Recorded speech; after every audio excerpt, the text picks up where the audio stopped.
been a while. We got Stevie's Bronco about pretty much wrapped up. A few little things left to do, but it's running, driving. We got in this truck to bomb around in. It's a 91.5 F-150 4-wheel drive, 302 E4OD transmission. Runs real good, but valve guide seals are bad, we believe, and it's got a little rattling in the bottom end. Motor's a little tired, but it's still strong. But we're gonna do a down and dirty, throw a set of rod bearings in it, and put a timing chain on it, and valve cover gaskets today. And so we're gonna valve guide seals. And what? And valve cover gaskets. Yeah. So we're gonna drain the oil, drain the coolant, pull the radiator, and get to tearing this thing out, jack the motor up, pull the pan off. Alright, we're going to get at it.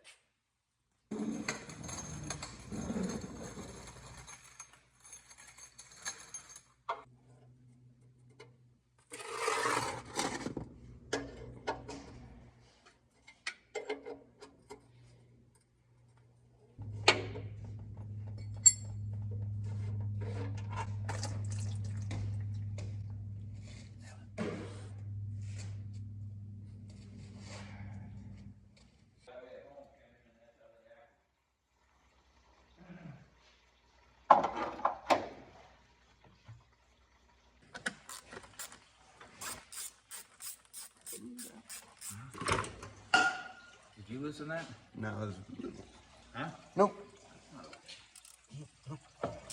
They're not stripped out, are they? No nuts on nuts the bone. None? Okay, we'll have to put nuts on there. That's absurd. It's not bad enough. Okay. This side's cool.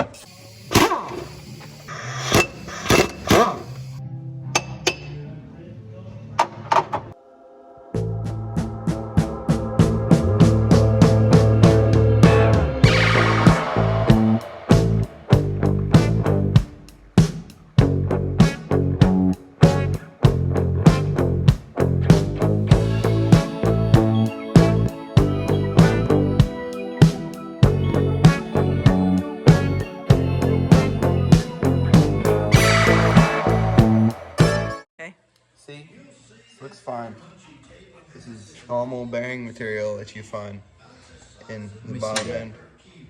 Doesn't look like piston or anything. Looks fine. Is it aluminum? Maybe.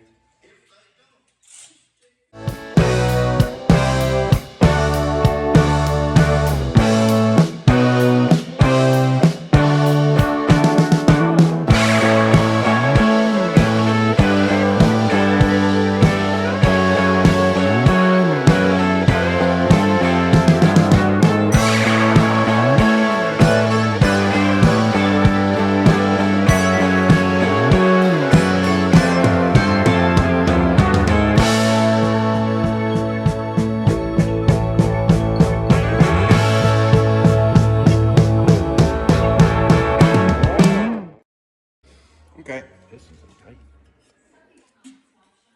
Alright, so as you can see, we got the oil pan off, not in the truck. And so pull the oil pan off, I'm gonna go and then Well, we couldn't get the oil pan off in the truck. get the oil pan motor out, grab the oil pan because we had it loose in there. And then you find these in the bottom, the oil pan, chunks of aluminum. That's not a good sign. It's not exactly what you're looking for. And you can see we got piston skirt, piston skirt, piston skirt, and then a really weird looking piston skirt down in there. So I'm not sure if that's our problem. I think, yeah, it's this one right here. You can see a big chunk mixing out of the top there. It's hard to see, but I can feel it. These got a nice point on them, and this one's got a nice gouge. So that's our hole right there. So that's probably what the noise was. Now, before you go and say, well, why didn't you hear that when you looked at it? Well, We just did. we didn't. When it's hot, you have to know what you're listening for. Can you hear it? Yes. We thought, okay, it's got a little bit of lift kick. When it's cold, I don't feel. there's a more noticeable difference. I don't feel no until we get the heads off. Or what the heck, but whatever it is, it's no good. The bottom end seems relatively tight. I mean, I don't see a smoking gun. But my guess is that piston's slapping around there. It's got a double roller timing set in it. We know somebody's been in the motor. So I don't know. But we're gonna make it right, whatever it takes. So this started off as, oh, it's just got a lifter tick. Oh, we'll just do a set of bearings in it. Then rod here bearings, we are. right? That doesn't make sense. Rod bearings, but that didn't work out. So much fun. No more down and dirty. No. Now we're gonna. Big little mud. Yep. What'd you do? Hey, you'll be happier with it in the end. So. Don't pin that.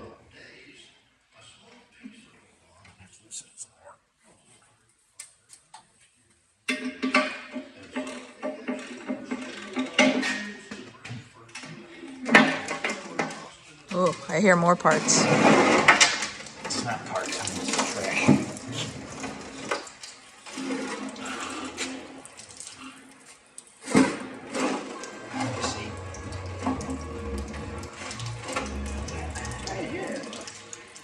There we go.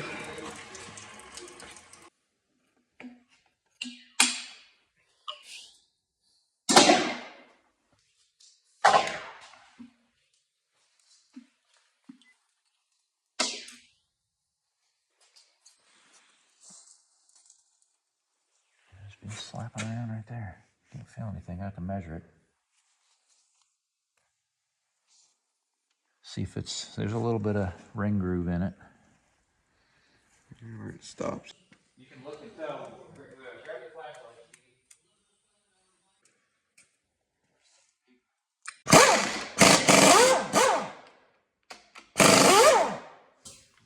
The main bearings. Nope. Got the life out of them, didn't they? Yes, sir. Let's see. See? Forward numbers theirs. And they got an arrow facing forward. The crank looks good. See how We can mic it. it's supposed to be that color, not bronze. It's supposed to be When silver. you're getting down to that, the bearing's done. Now they're not like wiped out, but they're done. There. It's just high mileage. There's the thrust bearing. Yeah, it's supposed to be that silver. It's Babbitt. These are only bimetal bearings.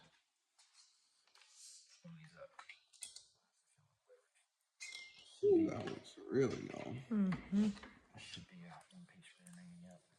Yep, this is what you would call high mileage. It's only got 80,000 miles. That oil sure feels good in there. Oil's good, real good. So we're trying to get this intake bolt out of the head here. It snapped off obviously the intake surface, and I'm trying to heat it and oil it and heat it and oil it right now. I'm trying to tap it. I don't want to have to drill it if I can help it, because compound angles, it makes things interesting. But if I have to, I have to. But I'm going to keep heating it and soaking it, and we'll see how we get. Okay, so we got parts in now. Getting the block ready to go. Just pulling out the motor mount bolts to put fresh motor mounts on it, because the old ones are no good.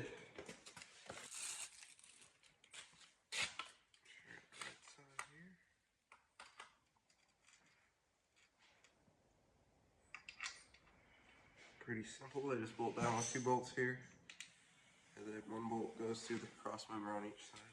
Using my brand new Milwaukee ratchet. This thing's sweet.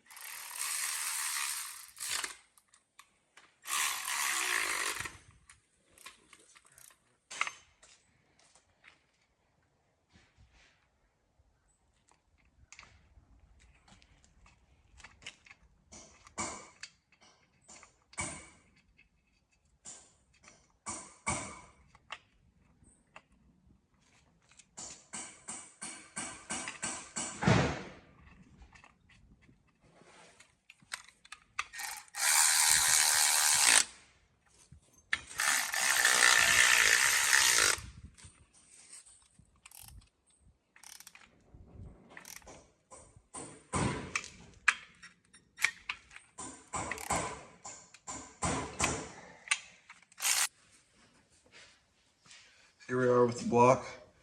Going to be putting new main bearings and rod bearings in. So, got the block pretty well cleaned out. Just finished wiping out the bottom, or I guess the upper crank bearing. So I'm gonna go ahead and get the crank bearings, slot them in there. Okay, so finished putting in these bearings here. So you got a little notch on one end that goes into the notch, the other side of the crank. Make sure you have these super clean.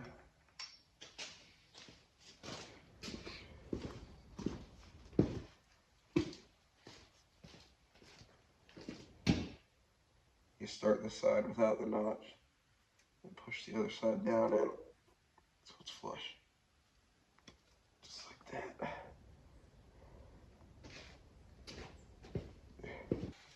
Next we're going to get some engine assembly lube or oil, whatever, and lube the bearings up.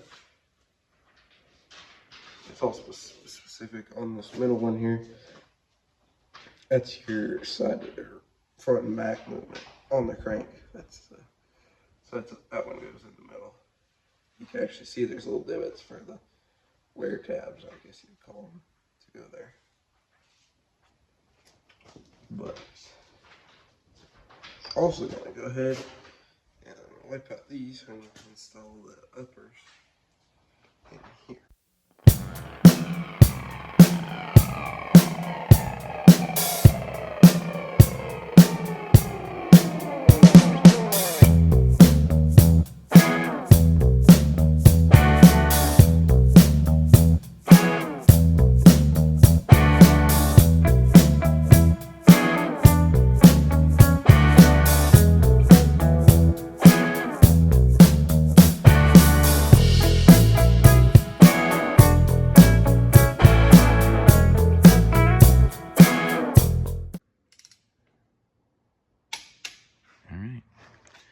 Wipe these head surfaces down.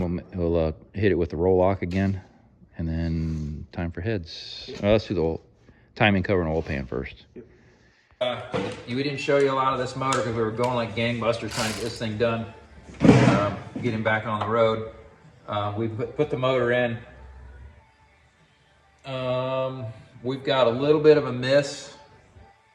It's not a completely dead cylinder though, because I shorten the spark plug wires with a wire and an ice pick. We got a lifter tick. We got a little bit of a lifter tick, so I don't know if we've been a push rod or we got a little out of place or what. So, but we're gonna pull the upper plenum off, pull that valve cover because it sounds like it's right over here, and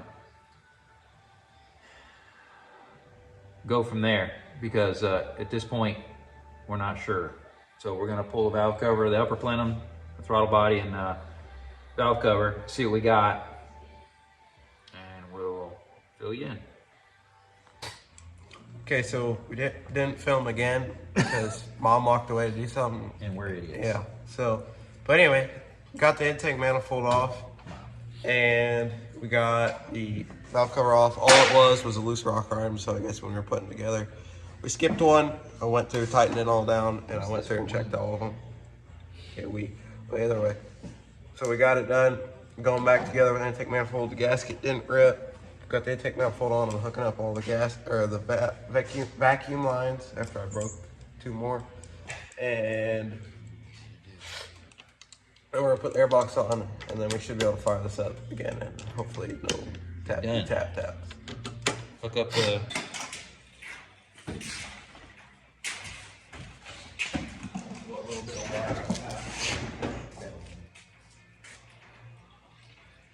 Got blue, gold. You got a mix going on in here. Purple. Banana. There's some green port in there too. Fire it up, see what you sounds like.